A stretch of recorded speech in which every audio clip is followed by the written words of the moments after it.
so interested in seeing what him and Quinn Ewers do this year. There's been so much hype. We should have a pretty dangerous running back in Blake Corum. Maryland's gone. Talia tagged by Loa. Yeah. A little too backyard football.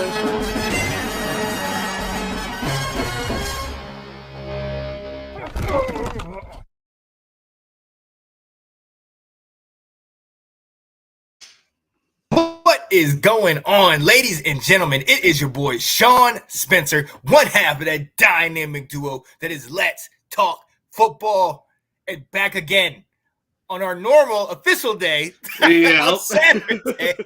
I know we missed you for a couple weeks, but we are back this Saturday. And as you know, whenever I talk college football, there's only one man I go to, and that's that guy right there. Wait, can we see it? This guy. You know where he is. He's over there. He's in the maize and blue. My guy, host of Restoring the Roar, Mr. Alex Loosemore. What up, Alex? Not too much, man. Excited to get into it here. I always love talking my Wolverines here. And we're getting closer and closer to the start of the season here. I cannot wait.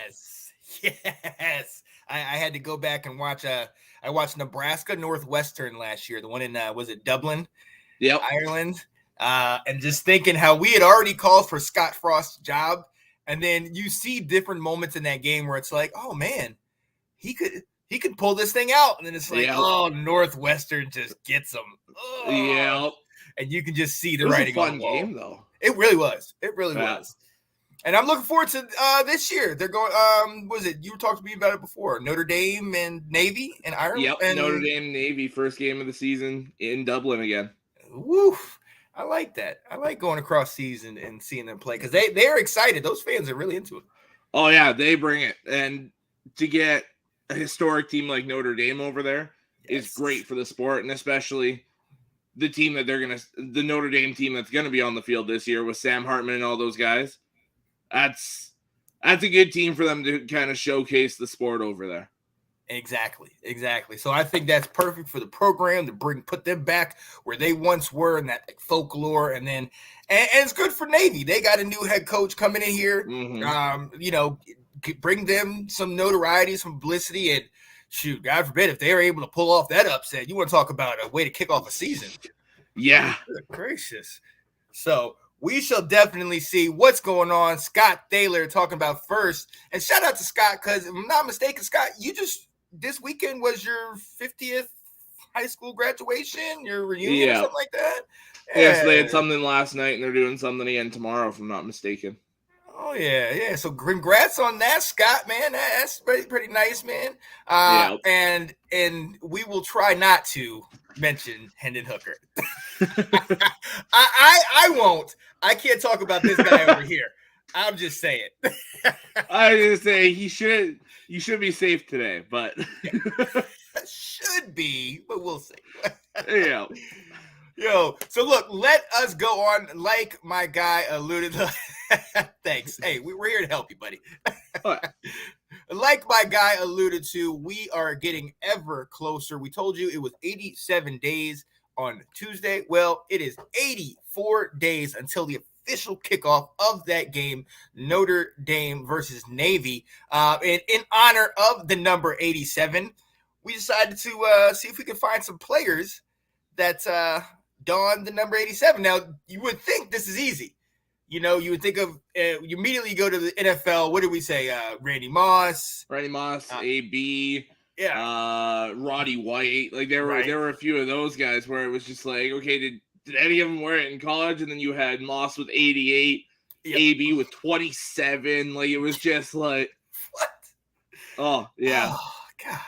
All over the place when it comes to college, but yeah. And it's getting that way in the pros now that defensive players are wearing single digits, and then you got Swift wearing 0.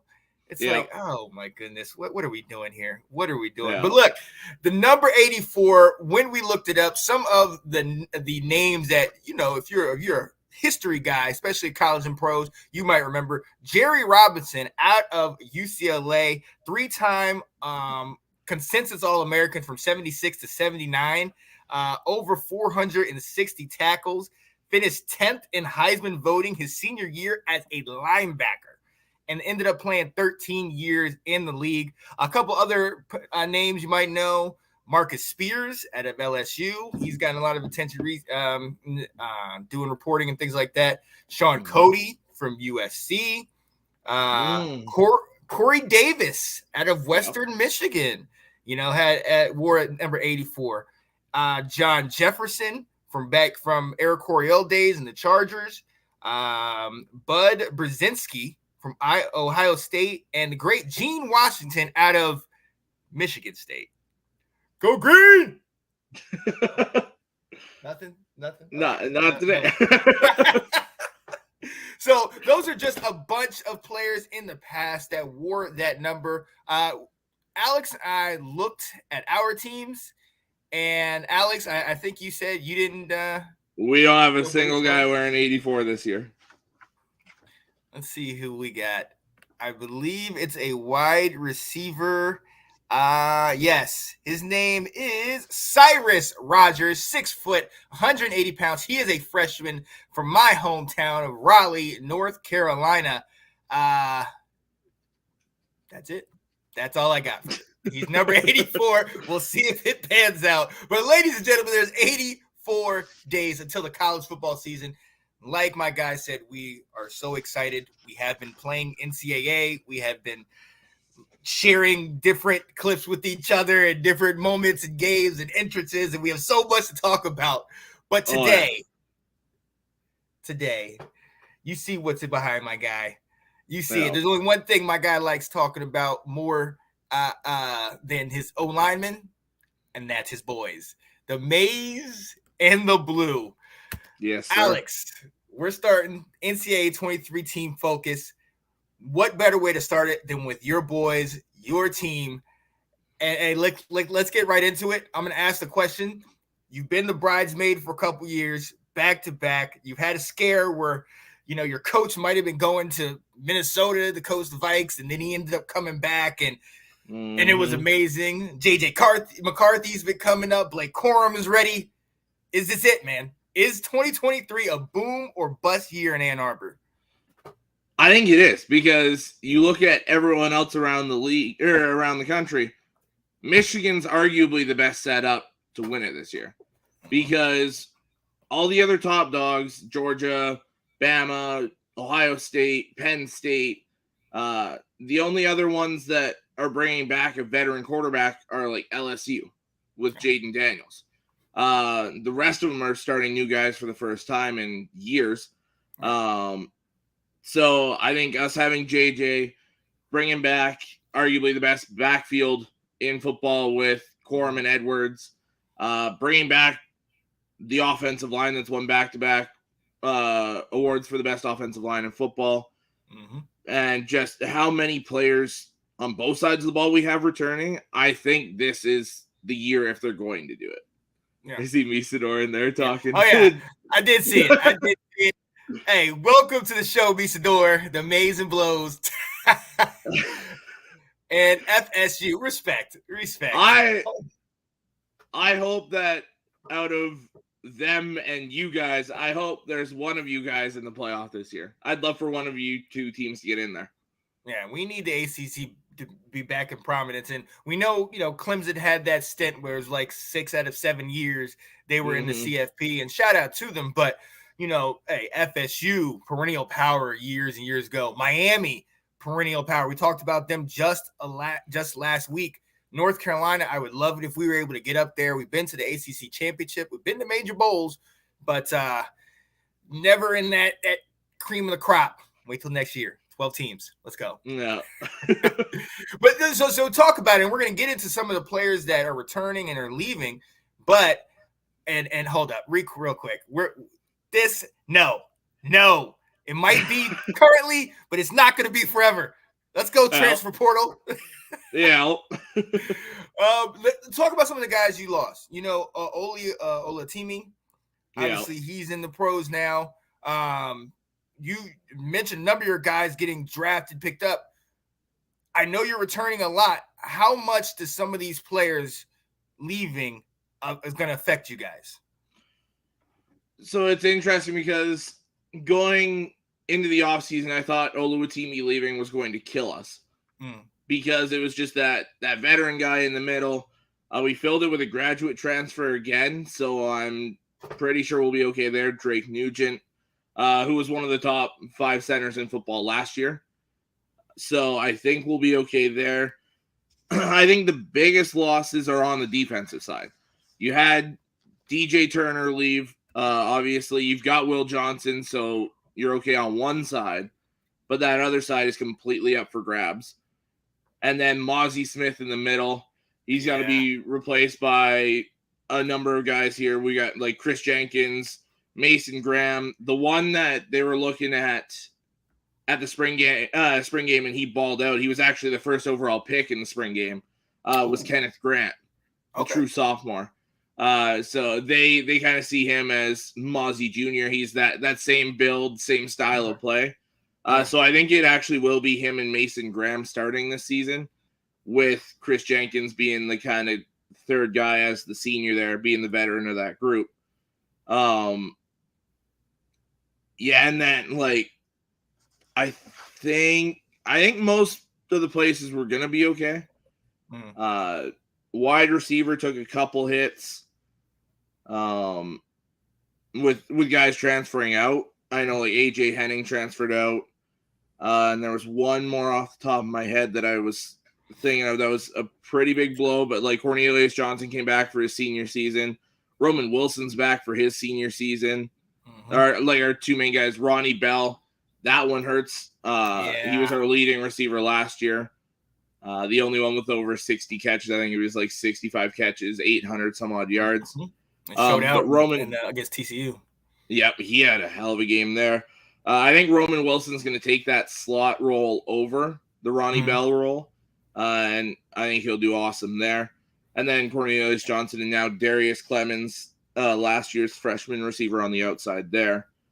Some of these transfers we got in, though, like we had 3 – well, we thought we were losing a bunch on the offensive line, so we went and got a ton of guys to bring in. We had grad transfer Drake Nugent from, I believe, Stanford. He's the one taking over for Oluwatimi. And then we thought we were losing both our tackles and our guards. So we went and got Ladarius Henderson, the tackle from Arizona State, who's a senior. And Miles Hinton, who his brother Chris Hinton played for Michigan a few years ago. He was a 5-star tackle at a high school. He transferred here from Stanford as well. So Nugent and Hinton have played together. So we got all these guys in. And then Trevor Keegan and Zach Zinter, 2 of the top. Well, depending who you ask, I know Big Game Boomer has Zinter and Keegan as 2 of the top 5 guards. I was going to go 2 of the top 10. Yeah. But still good. Yeah, 2 very good guys. Henderson and Hinton are probably 2 of the top 15, 20 tackles. And Drake Nugent, like I said, was one of the top 5 centers last year. So this is a very good offensive line again. They'll be in the running for that Joe Moore Award again. We won it the last 2 years. And then, I mean, with transfers still just on the offensive side alone, AJ Barner and Jack Tuttle, both from Indiana, tight end and quarterback. They have that connection there. It'll be interesting to see Tuttle because I know Barner's going to ball out, him and Colston Loveland in that 2 tight end set. I cannot wait to see that because they're both big, athletic. They're both willing to block. They're happy to get in there and throw the bodies around. But Tuttle, Shoemaker. Yeah, very much so. Tuttle's going to be an interesting one, though, just because I think they're going to have specific packages for redshirt freshman Alex Orji. I think Davis Warren's going to get lost in the shuffle, but I think Tuttle will be the actual like true backup. But Alex is going to get in there and have some athletic packages, kind of like when JJ was in there when Cade was the starter. Cade was there, right? I think it'll be very similar to that. Now, how much trust do you have in Tuttle? I mean, I talked to you about him in the spring game, and they were letting him hit, but he was tough. You know what I mean? But if God forbid anything goes out with McCarthy, or even just just a little nick where he has to sit out for a quarter or something, do you have confidence in the team around Tuttle? Or I mean, I've seen Tuttle play a little bit, but what do you think? I would rather them go to Alex because he plays the same style as JJ. So then you don't have to switch the play calling as much. Yeah.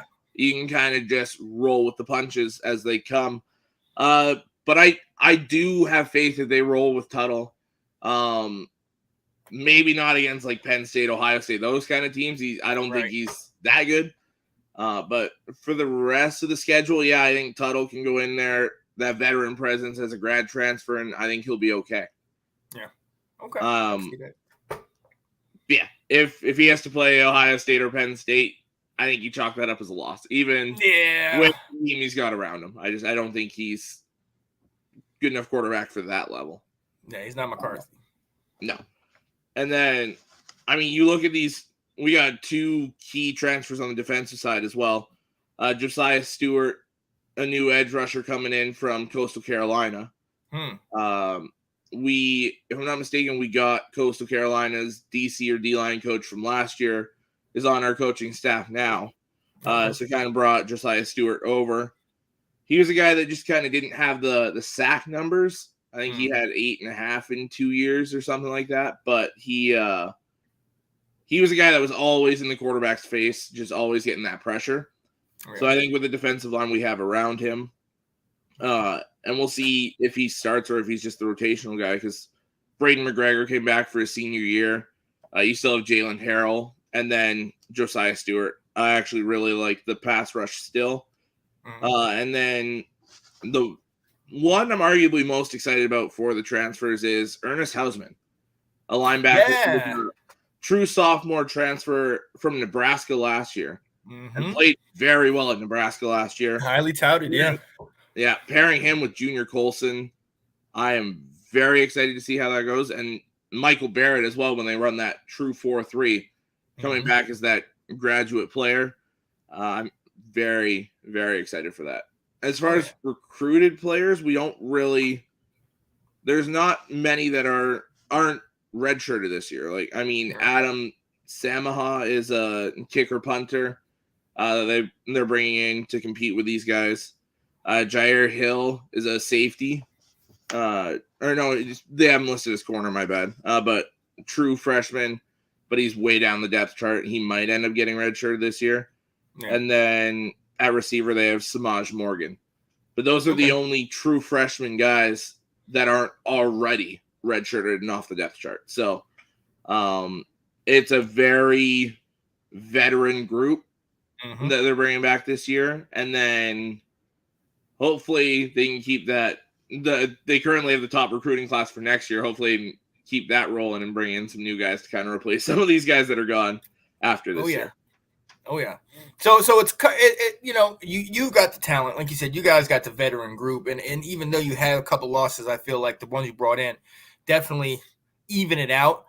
And then on top of that, there's such a loss in a lot of other teams in the Big Ten. We know how Ohio State took a loss at quarterback, O-line, you know what I mean, and defense. Albeit they still have, maybe the best wide receiver tandem in the country.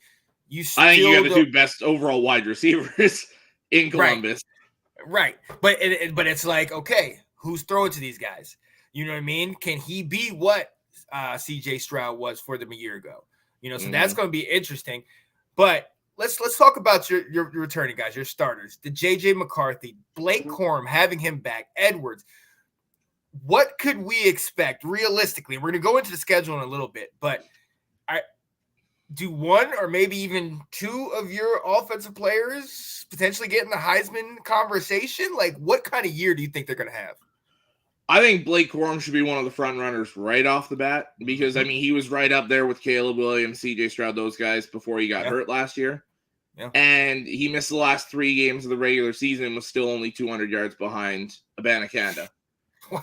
So, I mean, him coming back now, it'll be interesting to see how they use him and Edwards because that might take both of them out of the conversation.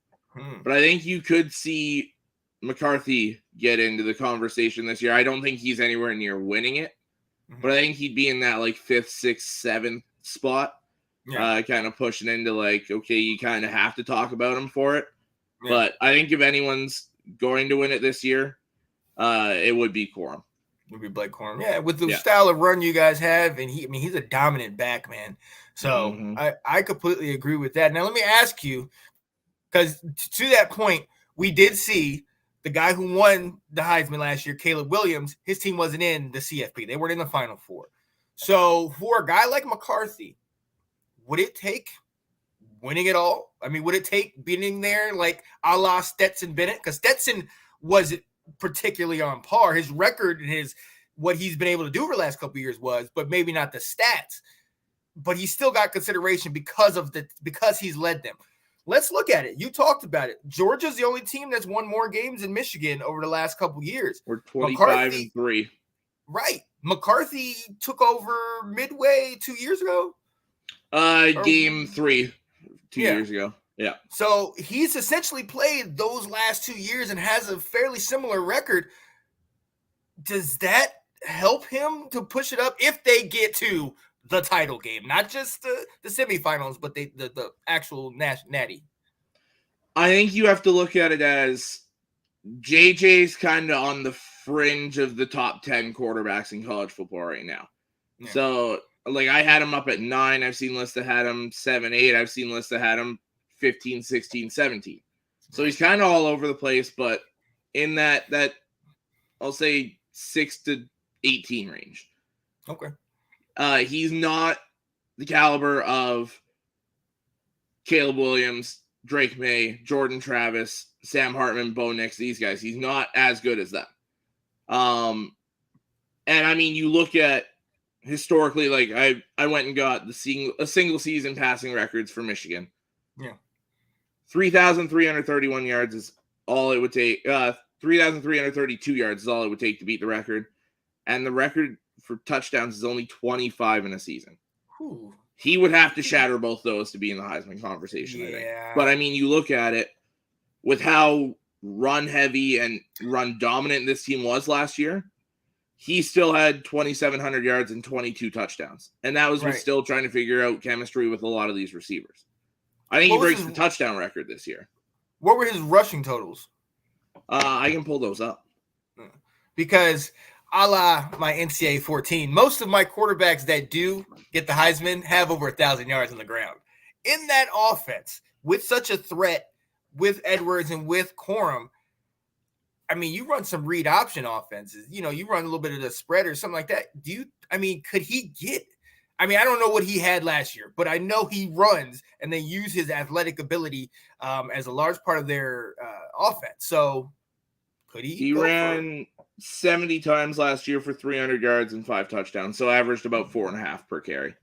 Okay. He would need much better rushing yards this year.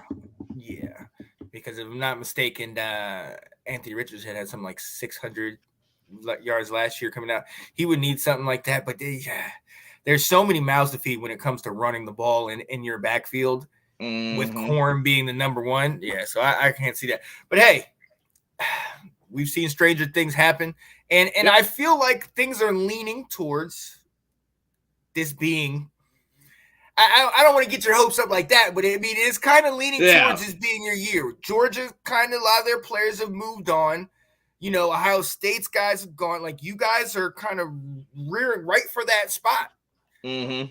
Yeah, so, I think if it's going to happen, this is the year. Yeah.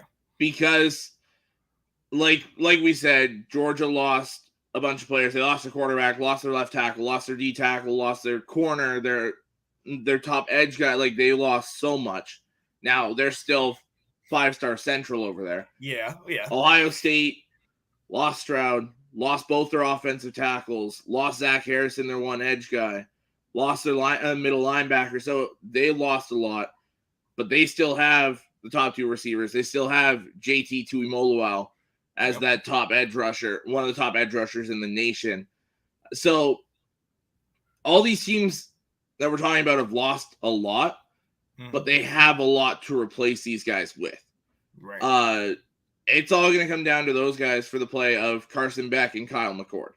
Yeah. If those guys are both what everyone expects them to be, then I could see those two along with Michigan realistically back in the playoff this year. Mm-hmm.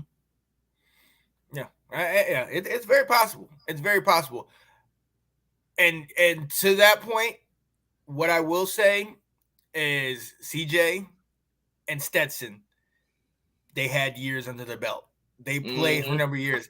That's where I think McCarthy might have, or definitely has, the advantage, being that this is technically his third season, second where he will have started all the games, and these guys are rookies. They're freshmen. They're newbies to the system, and playing in that big time, I think that's going to give McCarthy that extra that experience. I've been there. You know what I mean? Because a lot of people look at, and not to go negative towards the loss to TCU, but a lot of people have looked at that game and been like, "Oh, Michigan, now you got beat." You took 2 shots to the face early, 14-0, and then you were in every bit of the rest of that game. Yep. You know what I mean? And it took those 14 points to actually help them, sustain that victory. Because other than that, you go after the 14, Michigan outplayed them. Yeah, y'all balled out, and it was a good growing experience for JJ because JJ cost them that first 5 minutes and those 2 scores. It was 2. Well, the one was a bad play call on 4th and goal. That stupid reverse pass, the Philly special that they ran. Horrible decision. Yep. But then the other one was a pick 6. And it was a brutal throw by JJ. He had no business making that throw. But then after that, he kind of settled in. And he outplayed Duggan. He threw for more yards, more touchdowns. Duggan threw the picks as well. So it was just kind of like he outplayed Duggan, who was the darling all year. So, I mean, it was nice to see him rebound so well after he struggled. You just wish he wouldn't struggle like that in that big of a game. Yeah. and like you said, that would be experience for him to realize you got to start from the opening kickoff. You can't, I don't care who you're playing against, you can't give them, 2 touchdowns and think, oh, we can come back. And not saying that he was thinking that. And let's be also very honest, at the goal line, if they had Blake Corum, it's no question what they're doing. Well, I mean, you still had Donovan Edwards, though. Like, I mean. Yeah. Well, and so where do you put them? So Blake is better, but I mean, Edwards is great. We see what he did against Ohio State and what he's done the last couple of years. But are they neck and neck, or is it like Bijan and Roschon in Texas last year? I'd say it's a bit better than Bijan Roschon because I think Donovan Edwards is a fair bit better than Roschon. I think it's back to those days. You could compare it almost to some of those Alabama backfields where they had 2 guys where you're like, okay, these are both NFL guys. Yeah. So I think it's more to that level where you had like Najee, Josh Jacobs, that kind of backfield pairing. I think it's more like that. Okay.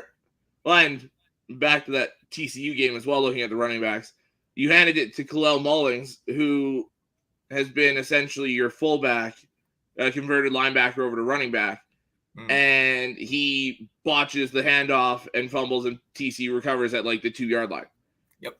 You hand that to Donovan Edwards, you may not get the touchdown per se, but he's not dropping that ball. Exactly. So, I mean, there was some play calling errors there by Michigan. I think getting just one offensive coordinator this year is going to fare much better. So we'll see how that goes. Yeah. And real quick before we move on to your schedule, coaching. Overall, I know the main coach, Mr. Khaki himself, Mr. Harbaugh. Wait, gotta look around because I know Kat doesn't let me say that name in this house. But Mr. Harbaugh is back. And did you lose an OC? Or we fired one of our offensive coordinators. We had the co-OCs last year. He was in some sort of cyber crime thing that he was. Don't know what it actually was because there was such a wide range of possibilities, and they just said cybercrime. So they didn't hesitate. They just kind of let him go. But Sharon Moore is the better of the two OCs anyways. He's the O-line coach, the run game coordinator. So they just had him take over the passing game coordinator as well, and he's just now the offensive coordinator. And then they just hired a new quarterbacks coach. I believe he's from Old Dominion.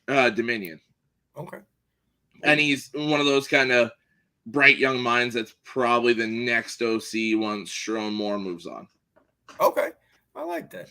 All right, man. Look, let's get into it. You said this is a boomer or bust year. You talked about who's coming back, who you lost, and what to expect in the coming years. But this is it. This is the year, and I'm going to bring up the schedule.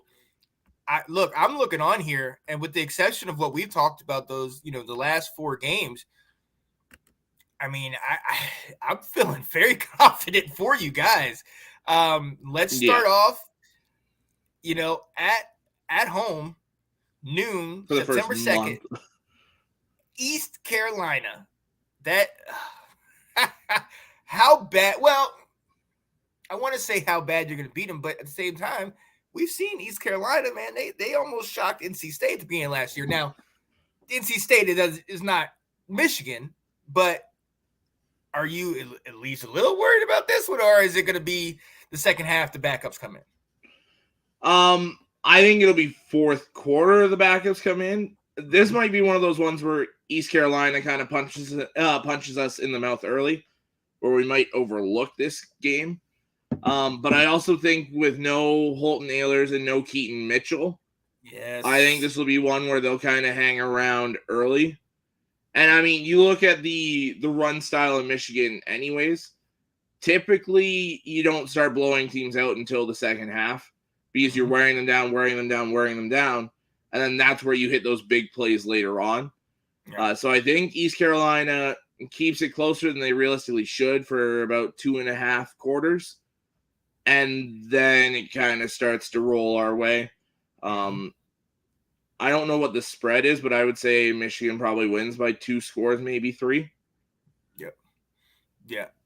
Yeah. Especially with like what you were saying, Ahlers and Keaton Mitchell being gone. We haven't delved deep into Eastern Carolina, but I know they're not bringing that caliber back, at least this coming year.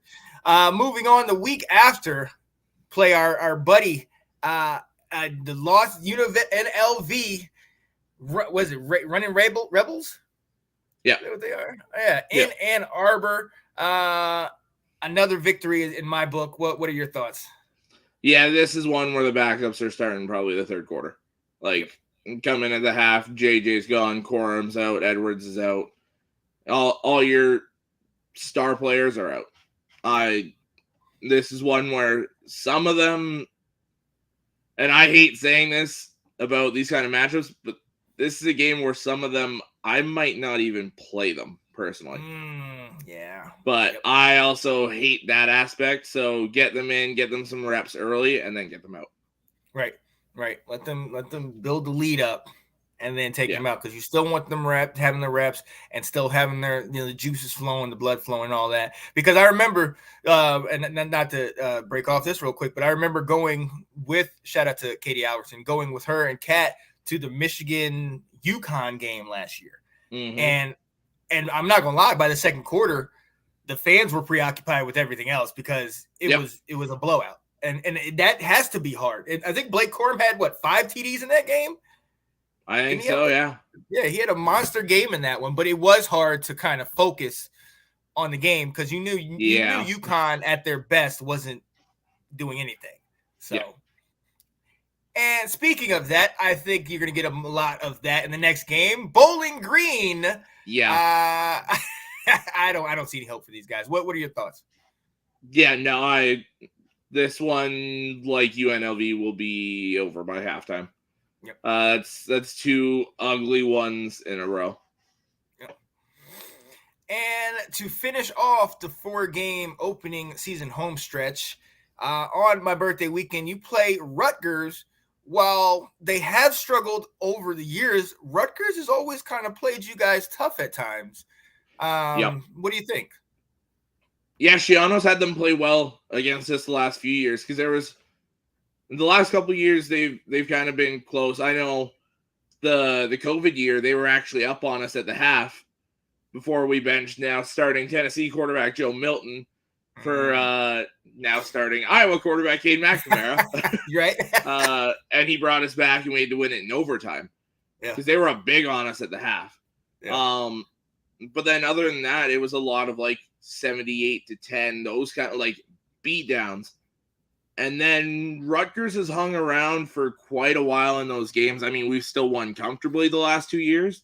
Yeah. But they've given us a run for our money the last couple of years.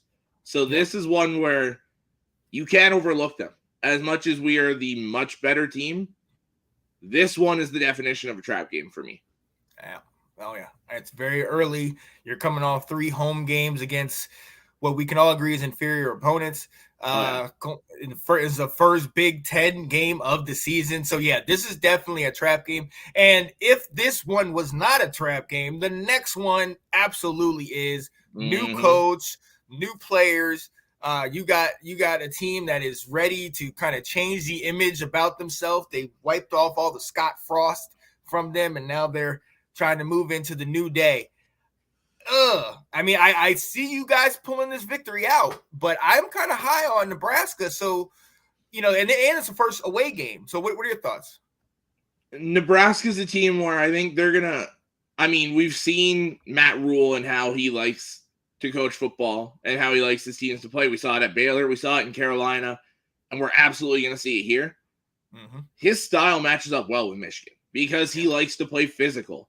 Yep. I think he's a year away from having the guys to play that matchup against teams of this tier. I think he'll beat up on teams like Minnesota and them.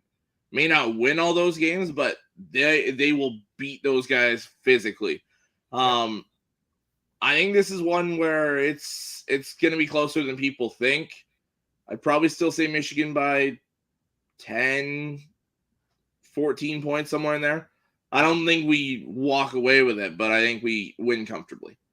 Yeah, I think the youth of Nebraska will show, and it being the first real major matchup for them in the Big Ten playing you guys, I think you guys will overwhelm them later in the game. Yeah. Moving on, you then is that let me see if that's home. That's at Minnesota. So second straight away game. You go to Minnesota. We know what PJ Fleck has those guys doing. Row the boat. I still see you guys getting the W. I see it being similar as the Nebraska, as it's going to be a running game, black and blue. You guys are running down the field 12, 13 plays. They're trying to run back. And it's going to be about which defense shows up, and that's where I think I definitely give the edge to you guys. So I got you guys getting a dub. What you think? Yeah, I'm right there with you, and it's going to be interesting to see the run game this year because Mohamed Ibrahim's gone. Yes. So it's going to be interesting to see who kind of takes over that bell cow role for them, or if it's going to be a running back by committee. This is one where we're, like you said, it's going to be physical, heavy run. I think we kind of, just like Nebraska, I think we pull it away by 2 touchdowns late. It'll be very similar to the end of the Ohio State game, in my opinion, where you'll just see a couple runs break for long touchdowns near the end of the game. Yeah. And then you come back home October 14th, Saturday, playing Indiana. Jack Tuttle is a former team. I personally, I think Tuttle gets in a little bit in this game, and you guys kind of run away with it. Yeah, I think Tuttle and Barner both are going to get a fair chunk of play time against their old team in this game. This is one where Indiana's not the team they were a couple years ago. Right. This is a team that's struggling now. Tom Allen's trying to build it back up, but they're not there. This is one where I think it'll get ugly before the in-state rivalry game. Oh, yeah. And speaking of the in-state rivalry, go Green! Michigan. Wait, nope. See, the Michigan internet is knocking it out. There it goes. I can't even see it. This is a true Michigan show. They won't even let me show the Michigan State. So, realistically, I will say this. We went to, I think, the game where Michigan State was, the year they were like 3-8, where they upset you guys. Yep. Even with that, I just don't know. I mean, not saying Peyton Thornton was anything good, but the fact that they did lose him, somebody that has been playing for them for years, I think they're really dealing with the fact in Michigan State that, they paid Mel Tucker and what seems to be way too early. I love that he's there, and I hope he can bring it back. But from right now, it just looks like it's just been it was Kenneth Walker, and that was it. You know what I mean? So yeah, it's frustrating, and I definitely think Michigan's going to blow them out, but I hope. Oh, she's not here. Yeah, you guys are going to kill them. It's not even a question. Yeah, and Peyton Thorne was, let's be real, he was awful. Yeah, but he still brought that experience factor. True. Yep. So I think they'll miss him for that. You won't miss him on the field. You'll miss him for that calm demeanor, that experience. But I like what Michigan State's trying to do to build it back. But again, like Indiana, they're not there yet. Right. So a year or two, I think they'll be just fine. Mm-hmm. They got to find that quarterback again. But after a couple of years, and I think they'll be back. But this is not the year. This is not the year, and it's going to be interesting to see. But yeah, I'm pretty much saying this thing is a blow, even though it's in East Lansing. But I think you guys got this. So undefeated up to this point. And then, if I'm not mistaken, this is when you have your bye week? Yeah, so bye weeks after MSU right into the Purdue game. Okay. So week off in between those two. So you get rested up, you fix up, patch up any injuries, heal any, any ailments. Brutal patch. Woo! It's a rough stretch. Right. If you want to be deemed the champ, you got to go up against all the tough ones. Starting November 4th against Purdue at home in Ann Arbor. Hey, we know what they lost. They lost Aiden O'Connell. They lost numbers. They've had people come in. We know Hudson Card. Oh, that's right. Hudson Card did come. Drew Brees. They got a solid quarterback. But not. You said Drew Brees is not there anymore, right? He's not. So I don't know if he's coming back, but I know he was just there because they had fired the coach and bringing in a new guy. He was just kind of helping everything transition. I don't know if they're keeping him on or not. I haven't looked into that. Yeah. So I'll definitely check that out. But yes, Hudson Card going there. Look, Purdue a couple years back put the work on Ohio State. Oh, yeah. By like 20 or 30. And it was just this groundbreaking, oh my God, this upset. What happened? So there is a possibility. Hudson Card, he almost came in and beat Alabama last year when they were playing with Texas. So, yep. What are your thoughts? I see close game. I see it very similar to when we played them in the Big Ten Championship last year. And kind of what we've been saying for a lot of these conference games this year, where it's close for a long time, and then we kind of pull it away by 10 at the end. Yep. I don't think there's many games in conference this year where we blow teams out, because there's a lot of really good teams in the Big Ten this year. Yeah. But I think we're still the best of the best in the Big Ten this year. Yep. And then you go the following week. And I will say this. I'm going to say it to you. I hope you don't get mad. This is where I see the one and only L for you guys. Going to Penn State, going to the whiteout. It's a noon game, so it won't be, you won't have to be under the lights. The big noon kickoff for Fox. Yeah. So, hey, and most likely at this point, if you haven't already, you guys will be, on game day. They will have the celebrity picker, everything like that. I'm saying Penn State shocks you, but it refocuses you and takes you on down the line. See, and I was I was looking at if I have a loss this year, it's that one. And I don't think it's that much of a shock because, I mean, you look at, we did the rankings, the AP rankings a couple of weeks ago. Yes, we're number 2, but Penn State's number 8. Yeah. This is the team that finished as a top 10 football team last year. And for a half of football, they gave us everything they had, and they were beating us for most of the first half last year. Yeah. This is a very good football team that even though Sean Clifford's out, I think they almost improved at quarterback by getting Drew Aller in there. He's just more dynamic. Yeah. You had arguably the 2 top running backs from last year's recruiting class that are coming into their sophomore seasons now that are very dynamic. Olu Fashanu is one of the top tackles in football. I agree with you. I think this is the one loss. Yeah.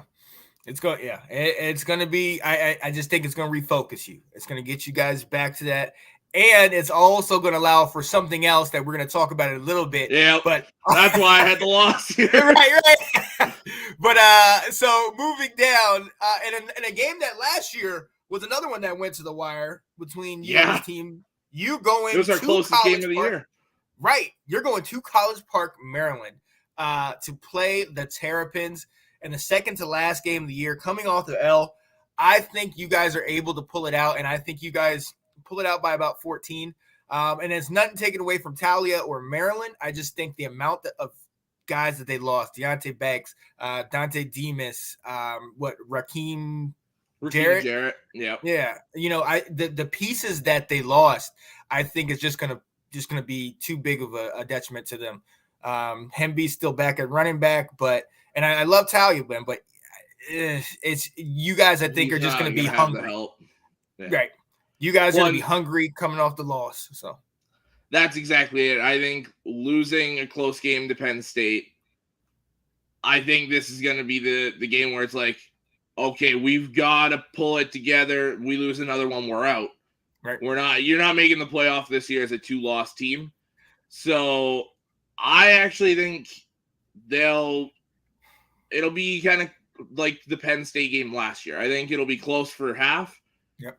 And then we're going to pull away by probably 3 scores, I think, because this is the game where it's focus back in, lock it back down, and get ready for Ohio State next week.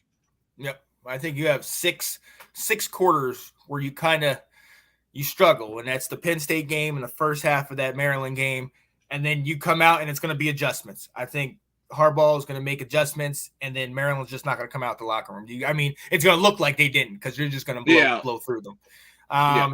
And then in the last game, the game that everybody in Ann Arbor and what's not Columbus, Ann Arbor and Columbus, the one they talk about, the game that separates 2 states. Ohio State comes to the Big House, and if things work the way that we've said, at this point, Michigan will have 999 all-time victories, which leads to the question, can Michigan reach 1,000 victories all-time? This would be the game to do it in, and it's the game for all the marbles. It's the game for most likely the Big Ten.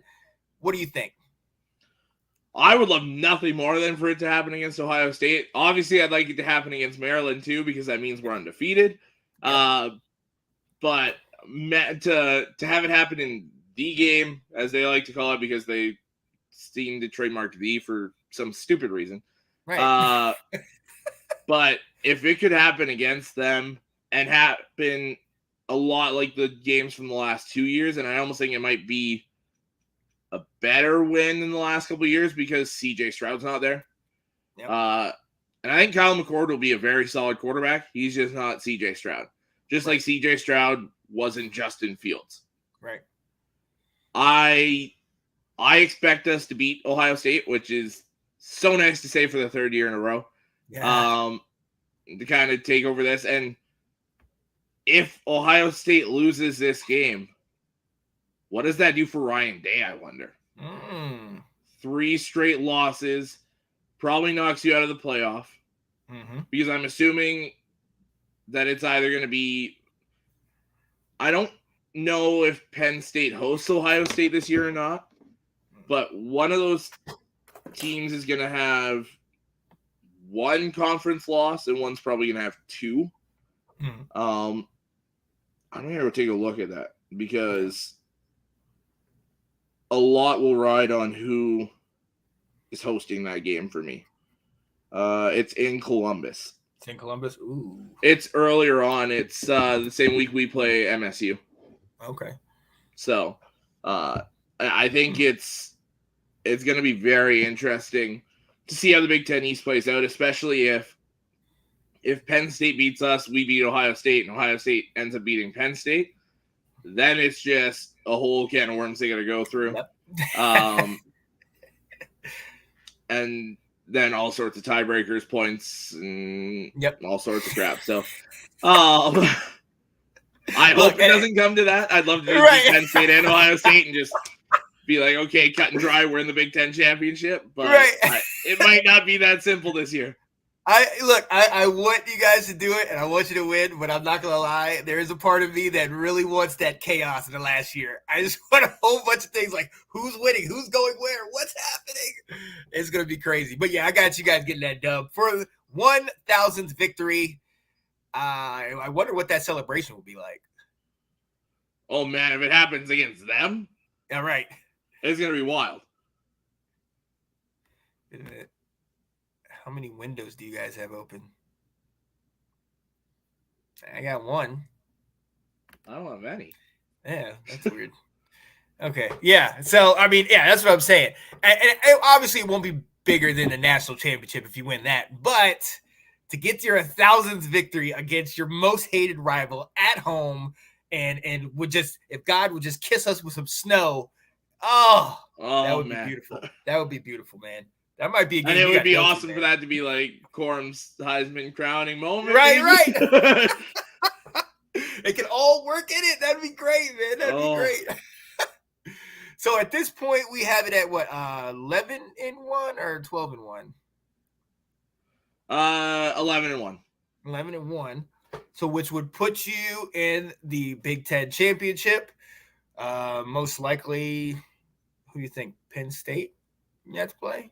Well, no, so they're in our division. So it would be in the Big Ten West, we've got Purdue, Wisconsin, I think Nebraska, Minnesota. Let's take a look here at the full Big Ten West. Yeah, Purdue, Illinois, Iowa, Minnesota, Wisconsin, Nebraska, Northwestern. So I think it would be fitting if you guys played Iowa with Cade. And I think that's a very real possibility. Yeah, I kind of see that happening. Purdue, I think you guys can, like we said, you guys can handle them. Minnesota, I'm not really believing in. Wisconsin, I love what they've done. That's the thing. It's Wisconsin or Iowa for me because I love what Wisconsin's done. But as we've seen every year, when a new coach comes over, most times it takes them a year or two to get their feet wet, get their recruits under them. So, yeah, I'm seeing y'all in potentially Iowa. Cade playing up against his old team. I would love that. And matter of fact, in his last game that he played, or in the last time that he played for you guys in the Big Ten championship, didn't you guys play Iowa that year and kill them? Yeah. Oh, yeah. 2 years ago? We beat the brakes off him. It was like 45-3, something like that. Yeah, that stuff was done early. I remember watching that game and just seeing one of your guys take it down the sidelines for like 84 yards. I was like, oh, okay. Well, this one. That was Corum that ran it, and JJ caught up to him. That's what that one was. I remember that. So both Wisconsin and Iowa only have to play one of the three big dogs in the Big Ten out of Michigan, Penn State, Ohio State. Yeah. So both of them, it might come down to that matchup when they play each other. Iowa goes to Penn State, and Wisconsin hosts Ohio State. So makes it, and then Wisconsin hosts Iowa for their matchup. Okay. Interesting. Okay. Yeah. So one of those two teams probably see them in the Big Ten championship. I think you guys got too much firepower right now. I mean, this obviously speculation because we don't know what they're going to be bringing to the table, what kind of season they're going to have. But I honestly, I think you guys at this point, after the loss to Penn State, are going to be tunnel vision, narrowly focused. You got what 1, 2, 3, 4, 5 more games to the title to win it all. You know what I mean? So it's just you're going to be laser focused, locked in, man. Yeah, it'll be interesting to see who's kind of all in the running for that playoff. Yes. Because the SEC champion, they're going to be in. Let's be real. I think the Big Ten champion is a lock to get in. Yep. I think if they don't cannibalize each other, I think the Pac-12 champ can get in. So that's what I was thinking. I was like, I can't even really just say USC and Caleb Williams because that whole Pac-12 could take any one of them could take them off the pedestal. So if USC actually built a defense this year, I would have said they walk in. Yeah. But that defense is still suspect. And then it'll be interesting to see you guys, like we said earlier. Like, if you guys, FSU and Clemson don't cannibalize each other, if one of you guys can walk in with 0 losses, 1 loss somewhere in there, you guys might have a shot too. Yep. Because I don't think we play FSU. It would be in the conference championship game. Right. Yeah. We do play Clemson, so that would be huge, and we've got to get that W. But like we said, we had the last 3 weeks, we got Duke, Clemson, and NC State, all of which we had trouble with a year ago. Yeah. So not too thrilled about that. But yeah, hey, this is what it is. Here we go. Go Gators. # Go Gators. What's up, Andrew? It's Natty this year, baby. Can you tell me who your quarterback is this year, Andrew? Come down to the swamp, baby. Let's go. I would love to come down to the swamp and hand you guys an L. I would love nothing more than to do that. But Billy Napier might be leaving the swamp this year if they do that rough. I'm telling you, this is a make or break year. And I've been somebody that's really been on Billy Napier. Really, I loved him when he came from, Louisiana and the Raging Cajuns and all the things he did over there. I just think he's got he's been given a bad rap, man. And look, let's be honest. Anthony Richardson went 4th. He did something right. I know Anthony Richardson is a physical freak and everything, but Napier was coaching him up. He made him his starter this year. And, hopefully Florida does something this year. I'm not going to lie. I'm hoping that they shock some people, maybe Georgia. That'd be nice. That would be sweet. Yeah, sorry. But I'm hoping Billy Napier does it. But I think you're absolutely right. I mean, you can't have 2 or 3 seasons like that in the SEC and expect to keep your job. Yeah. Especially when you're adding in more talent next year with Texas and Oklahoma, and it's only going to get tougher and tougher to get these wins. So it's got to turn around real quick. Yeah. Yep. All right, Scott. Caleb Williams of the Rams. Look, you just can't have every quarterback, Scott. All right? You got Caleb. You got Stetson from last year. I mean, you got Matthew. Just stick with the guys you got, buddy. Stick with Georgia quarterbacks, as a matter of fact. Andrew, I agree with that. He's got to hit 500 at least. And I don't know about Sadly. He's a good coach. He is. It's just he wasn't left much to work with. No. And as a matter of fact, he was left with just a dumpster fire because if you remember that last year, the coach that was there before him, it was just trash. Like it was a 2 quarterback system. None of the it was awful. And it was nobody was getting a nice reps. Nobody was getting the attention they needed. It was rough. It was rough. I think this year he's finally like Sarkisian. I think this year's the year they finally kind of get their feet under them. They're planted. They're ready to go. They got their recruits. So we'll see. We will definitely, all the teams need new head coaches. Norvell and Florida State, if he does well, he might get a little extension because they're expecting him to do really well. I wonder if he's talking about like just Florida, the school in itself. Oh, yeah. Because I was like, Norvell saved himself last year. Mm-hmm. I think Napier can be the guy. Yeah. Would love to keep him for a while. Just think the Gators are more of we are the good looking school instead of the competitive. I think I don't know. I mean, when you had such good coaches in your lineage, like a Spurrier, like an Urban Meyer, those kind of guys, and you just had talent flocking to Gainesville, it makes it tough when you've got more unknown coaches like a Napier and those kind of guys.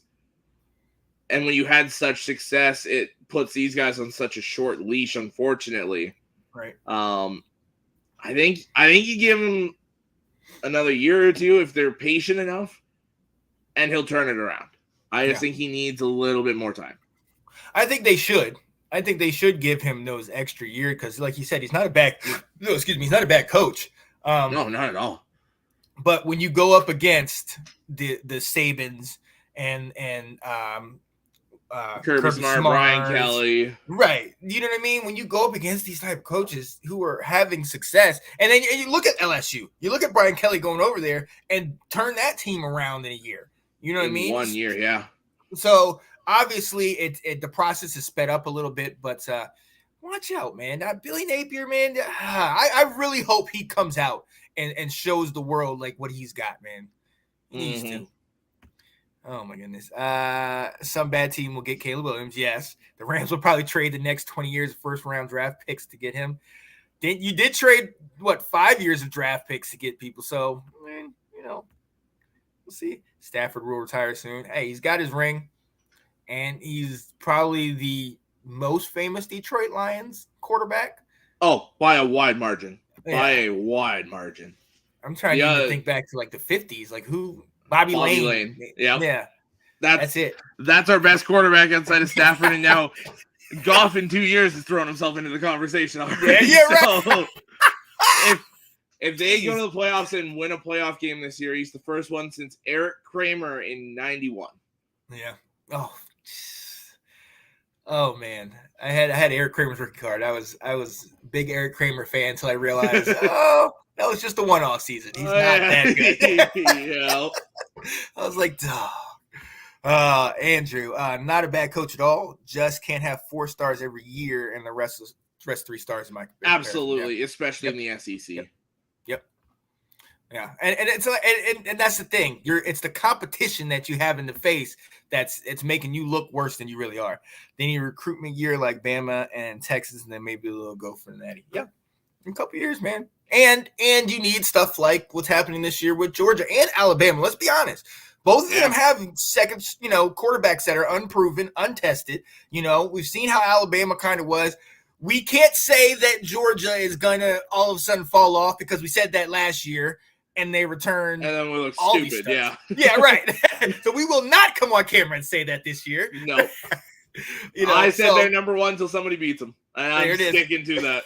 Right. I'm happy with number 2. So, hey, we'll see. It's going to be a new year. Again, all this is speculation. It's daggone June 3rd. Okay, so we still have 2.5, 3 months until almost regular 3 months, season. Yeah, man, come on now. Come on. I was excited when I saw like June. that, it'll be there. Oh, absolutely. It's already June, right? So we're right there. All right. But before we let you go, ladies and gentlemen, as we discussed with you guys last week, or Tuesday, actually, we are doing a Mascot Madness challenge where we are pinning up different mascots against each other, who is the best, and all voted upon by you guys, the fans, the loyal followers of the show. So we appreciate that. And I'm gonna send it to Alex. Alex, where are we with the mascot challenges in the first round? So I'm just gonna scroll on the page here. You can find this all on the Let's Talk Football Facebook page. So with a 7-5 lead, the Army Mules are winning over Albert and Alberta of Florida. Ooh. That one kind of surprises me a little bit. Pistol Pete is beating Purdue Pete by a score of 6-3. Nitro is up 4-3 again. Nitro of UCF is up against Sir Henry of Rutgers. Also Pistol Pete of Oklahoma State. Purdue Pete of obviously Purdue. The Demon Deacon is up 5-4 over the Leprechaun of Notre Dame. Ooh, yeah. Sparky's running away with it. They got 8 votes to the 3 of Buzz. Sparky of ASU, Arizona State. Buzz of Georgia Tech. Sparky's running away with it. We got Rocky of Toledo, if I'm not mistaken. There's a couple Rockies. There's USF and Toledo. This is Toledo. USF's Rocky is one of the teams with a first round bye. But Rocky's beating up on Otto the Orange 7-3. Testudo of Maryland is running away with it right now, 8-0. All the votes are for Testudo. Who's the opponent? Oski of Cal. Oh, well, yeah. It's all looking little. They're both weird looking. Right.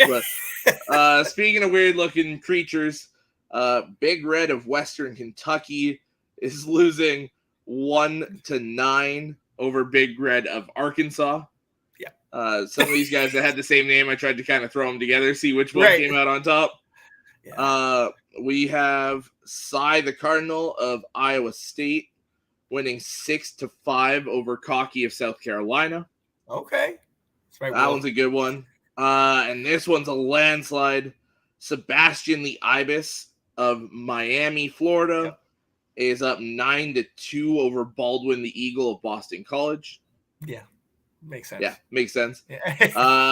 And crawling their way back into the lead here, Ramses of your North Carolina Tar Heels here. Let's go.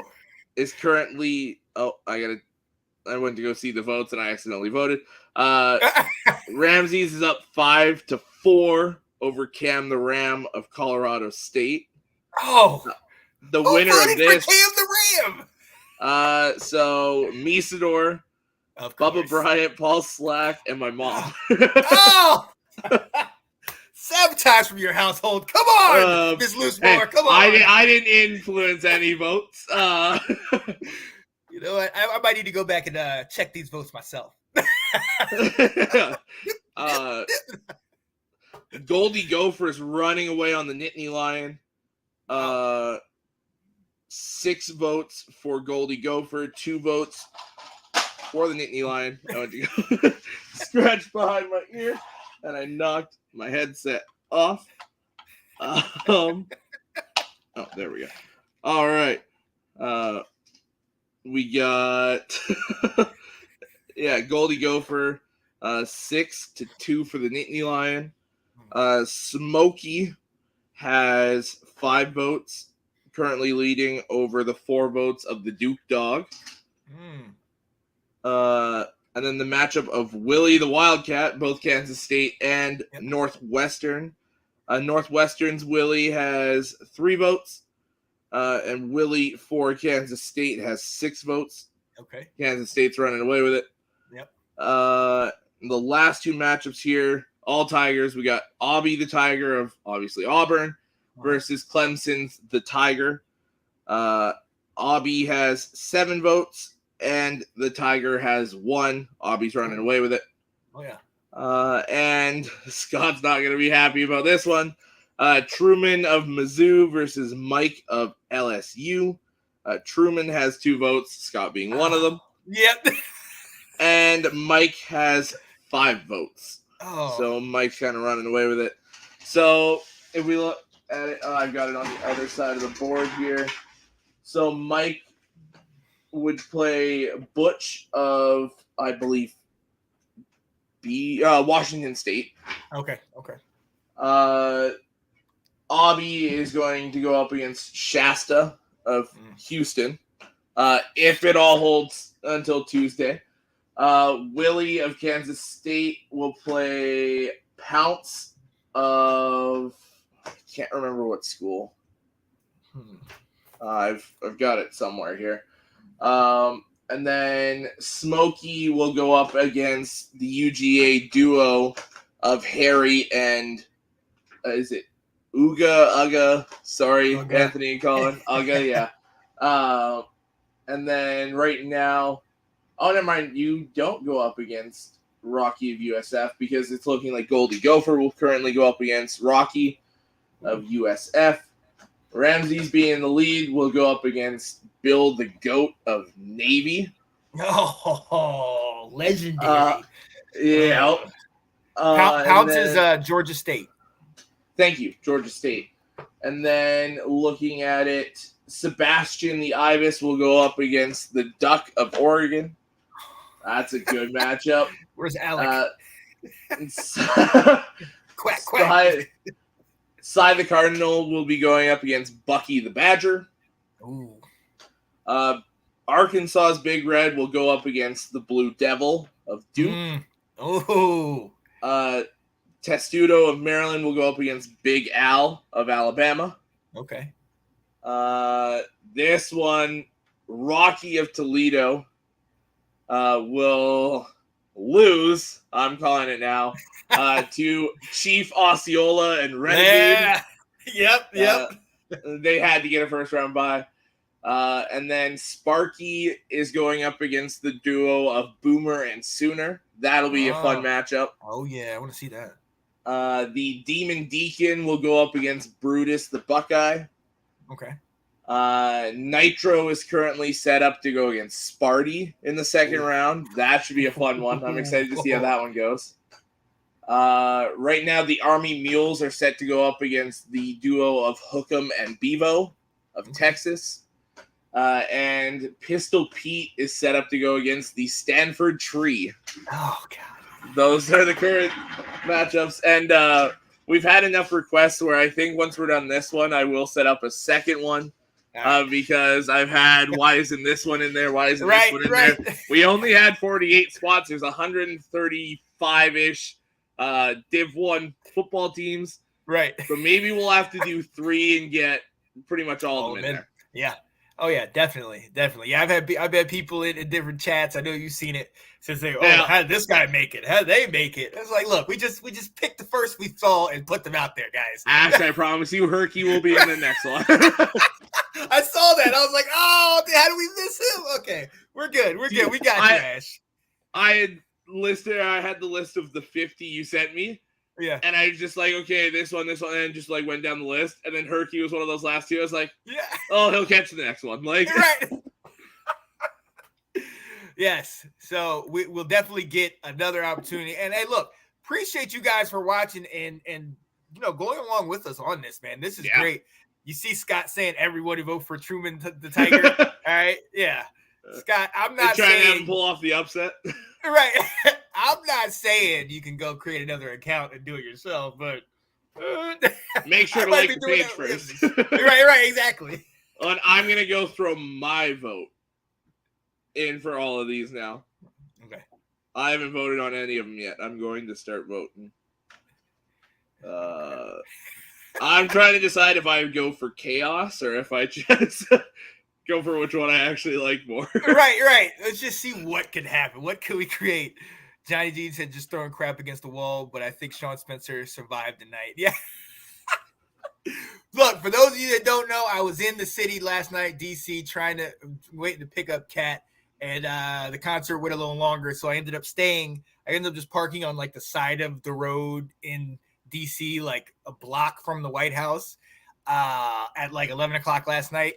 And I got on Have At It, and there was moments where it was kind of like, ooh, snap. Come on, Kat, hurry this thing up.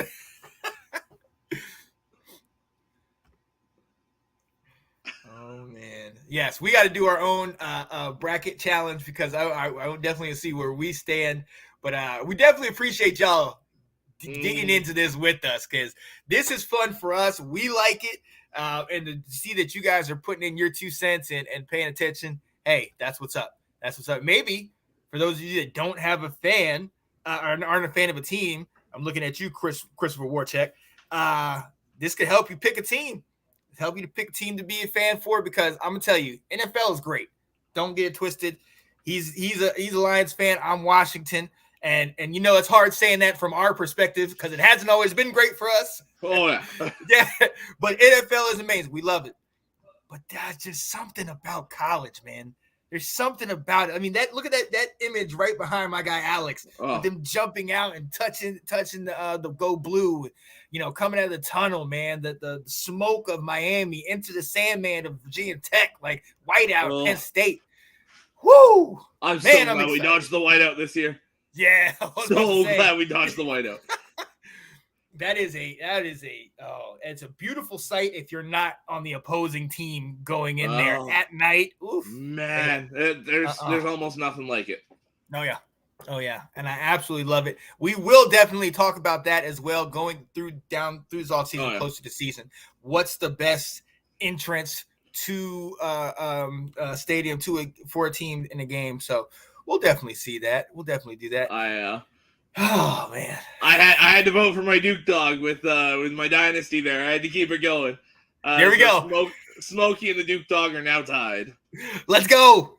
I might have to put in a vote for my JMU Duke. Oh, let's go. Look, Johnny D vote for True with a tie. He's campaigning so hard. Let's go. Sorry, Scott. I voted for Mike. I've always liked Mike the Tiger.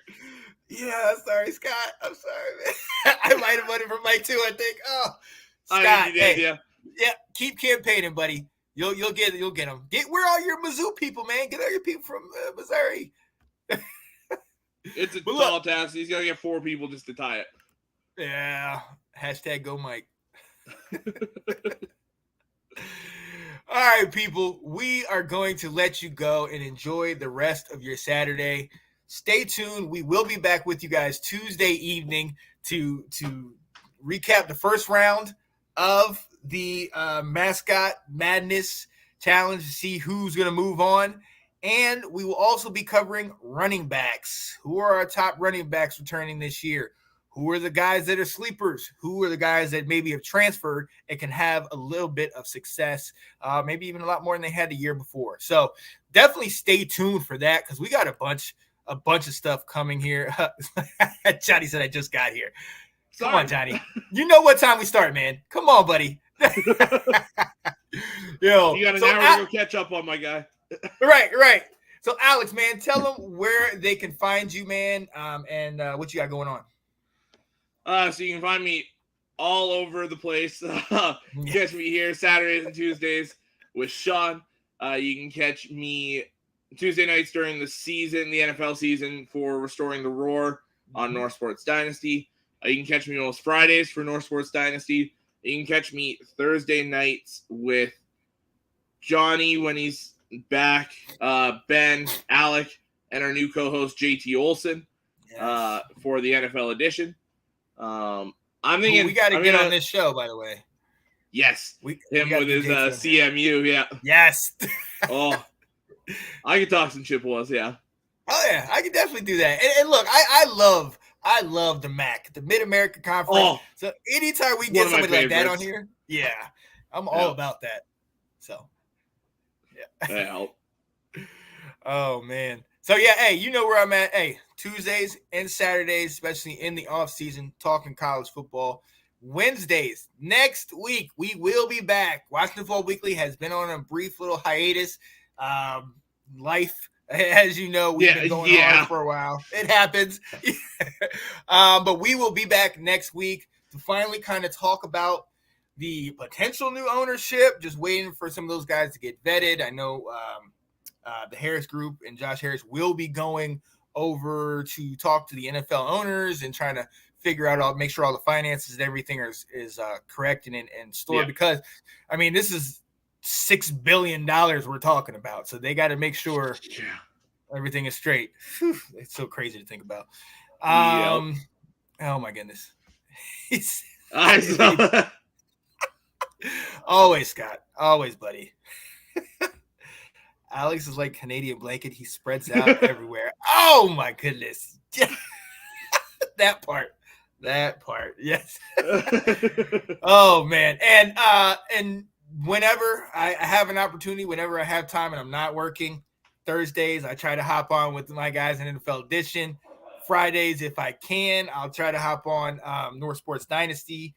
Last night I jumped on a little have at it. So the community is just, we're all together. We're bonding. We're talking. We're rapping it. Yes, it's sir. lovely. I love it, man. Couldn't wish for anything better, man. So, hey, that's it. We're good.